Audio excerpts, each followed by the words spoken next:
Janjikan CPNS, oknum sekda terekam kampanyekan paslon capres. Beredar video sekretaris daerah Kabupaten Takalar berinisial MH diduga mengkampanyekan pasangan capres-cawapres nomor urut 2 di berbagai media sosial. Dalam video berdurasi 1 menit itu memperlihatkan MH membuka acara Rembuk Guru di Museum Daerah Bala Apaka Sulapa, Kabupaten Takalar, Sulawesi Selatan. MH tengah membahas masalah tenaga pendidikan.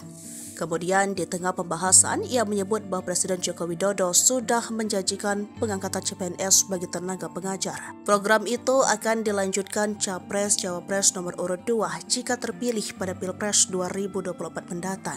Terkait video tersebut, Komisioner Bawaslu Sulawesi Selatan Saiful Jihad menuturkan bahwa pihaknya sudah meminta Bawaslu Takalar untuk menelusuri atas dugaan pelanggaran netralitas ASN. Ya, tadi saya koordinasi dengan Bawaslu Takalar, kata mereka saat ini sudah melakukan penelusuran, kata Saiful Senin 15 Januari 2024. Saiful mengaku belum dapat menentukan adanya pelanggaran tindak pidana pemilu, karena Bawaslu Takalar masih melakukan penelusuran. Ini juga direalisasikan ke bawah, ke daerah.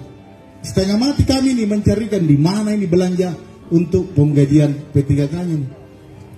Itu jadi syukur sekali ini Takalar pro kepada P3K yang ada. Tapi yang belum terangkat, mohon maaf, tunggu pengangkatan CPNS. Begitu caranya.